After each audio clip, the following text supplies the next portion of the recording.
Don't be shy, 'cause life won't bring you down too far.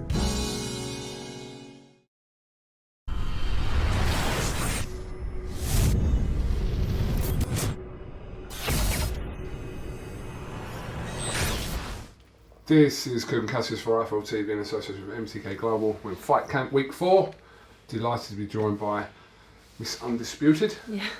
Katie Taylor, how are you? Yeah, I'm doing really well, thanks, KUGAN. How are you? Very well, thank you. No one's asked me that today. Yeah, really? No, everyone's concentrating on themselves, which is understandable because most people are fighting this week. But anyway, how have you found the last couple of days since you've been here? It's definitely been a different experience. I mean, not being able to leave the hotel, I feel like I'm in prison a small bit, but it's the same for everyone, I suppose. And I'm just purely focused on the fight this weekend, and it's a different experience, but a great experience, and I'm just trying to soak it in. I'm assuming that environment will be similar to your amateur days, so a little bit of getting used to it from that. Yeah, exactly. I am very, very used to this as an amateur. Even coming across my opponent in the hotel and stuff like that. In the amateur days, obviously every single team we're all staying in the same hotel. You're coming across your opponents all the time, so that this is no different to that. And obviously boxing in empty arenas I'm so used to as well as an amateur. So. I mean, I definitely am used to that. There was a moment captured where you walked past Dalton yesterday. I'm pretty sure Matchroom made it bigger than what it was. I didn't even know It was like about. ice cold stare, or like a look that kills. But yeah, you're going to run into her because you've got another 3 days before the fight here. So exactly, I'm sure you both remain professional.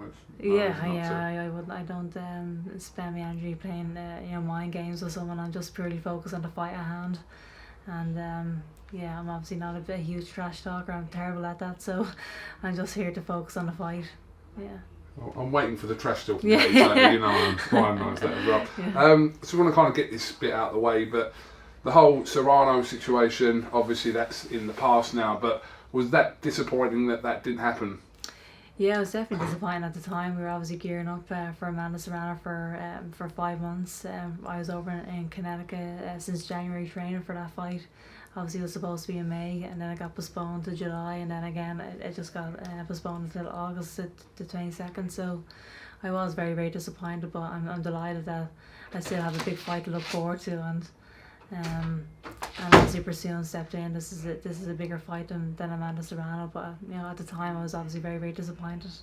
I kind of made a point on social media after this fight was announced that it's been a year from the 1st of June to when you fought Persoon, and you could have easily have kind of not avoided it, but just kind of you won the fight and moved on with your career. But it was very important for you, just through some of the public perception about who won that fight, to address that into you saying, no, I won that fight, I'll rematch her.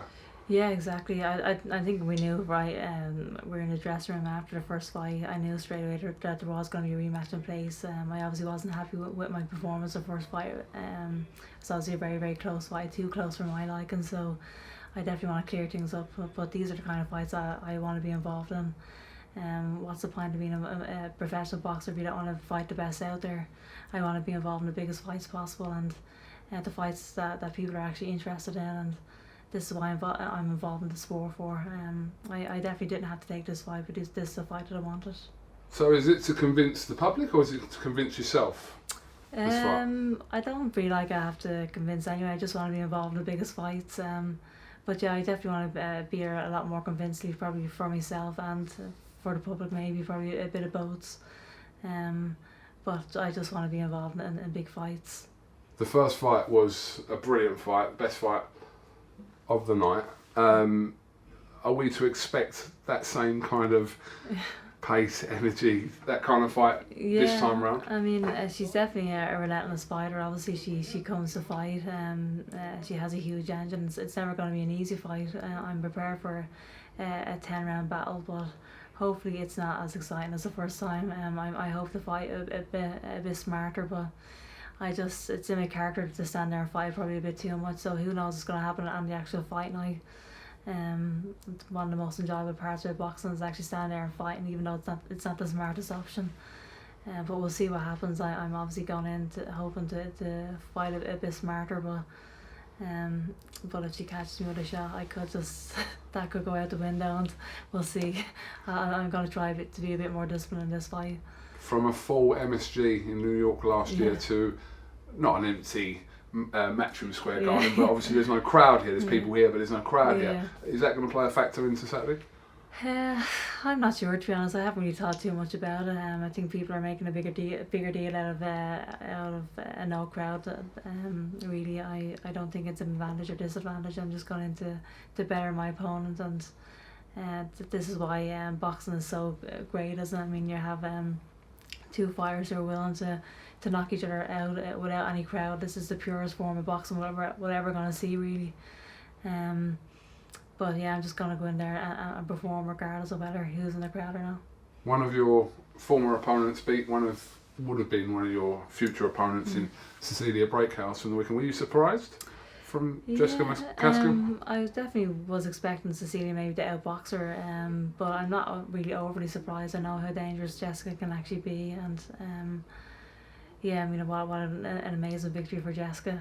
But I thought Cecilia, as always, is so classy, even in defeat. I think she's probably the best representative of women's boxing we've ever had, really. So classy in victory and defeat. And yeah, what an amazing career she's had. If she continues to go on or not, she's had an amazing career. What legacy she's left.